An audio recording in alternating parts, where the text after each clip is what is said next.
This week's chapter of My Hero starts off with a very beautiful color page done by Horikoshi to celebrate the 7th anniversary of My Hero Academia. And it is the third of the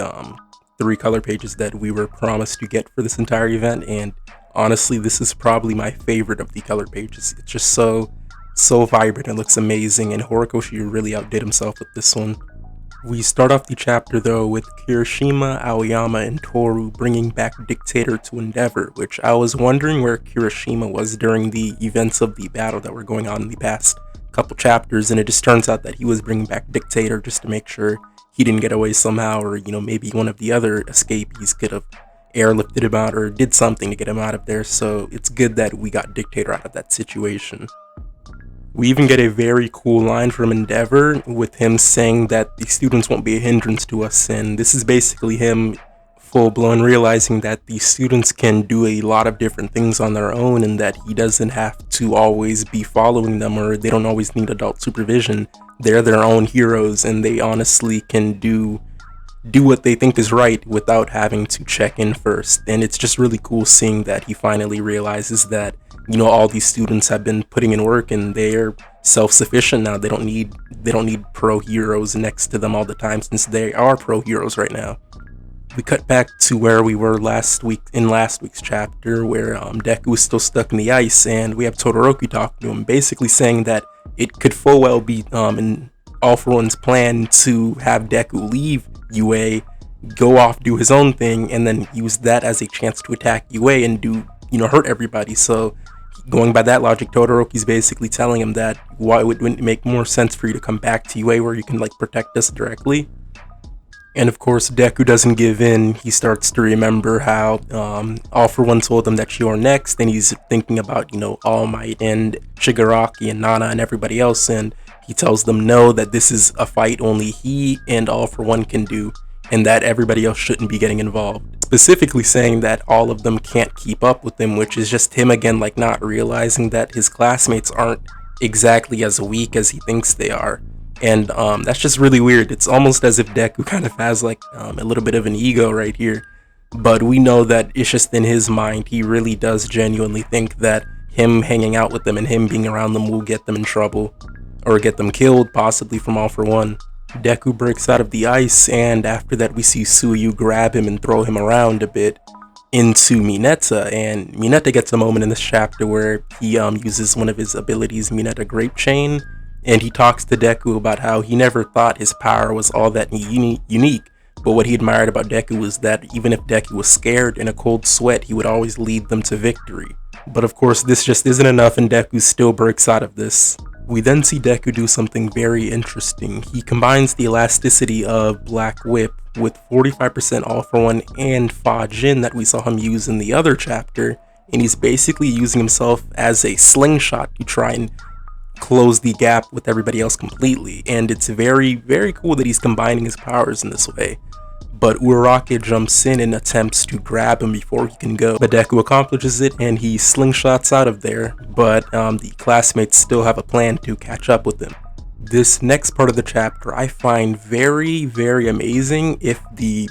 class 1A actually thought of this plan right on the spot, that's very amazing to me, since they literally came up with a cool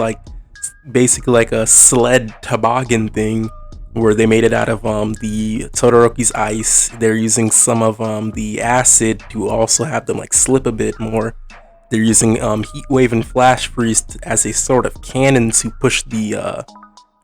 sled even more. And then at the end we see Bakugo uses one of his clusters to really give it that explosive boost forward that it needed. And I find that very interesting that they were able to come up with this right on the spot, because I don't think they exactly knew that Deku would use his powers as a slingshot to try and get out of there. So for them to come up with all of this right on the spot really shows how much growth they've gone through, in that they would be able to keep up with Deku, all of them, and they really would be a good help to him. Todoroki even gives us a bit more insight onto the class's mindset, where they aren't exactly trying to stop Deku from doing anything that he wants to. It's actually the opposite. They want to actually help out Deku with whatever he feels that he needs to do in order to save everybody or save the rest of Hero Society. He's just saying that they genuinely just want to be next to his side while he's doing it all, and they don't want him to have to do everything by himself. After Bakugo uses that cluster to give it that explosive boost, he also says that he has a lot of things that he wants to talk to Deku about, which he most definitely would at this point. There's probably a bunch of different things that he wants to tell Deku, but he realizes that the only person that could withstand such speed and force is Ida. So Ida's the one that has to go forward and, use that explosive boost to catch up with Deku. We then get some dialogue from both Ida and the second user of One for All, where Ida talks about how he's always going to try and challenge Deku no matter what, which we have seen throughout the story. Like, even though everybody realizes that Deku's kind of in a league of his own right now, they still want to challenge him and try to push to be closer to him or closer to his level, which is also basically what the second user says, that if there's anybody that could really compete with Deku, it's the people that are attempting to catch up with them.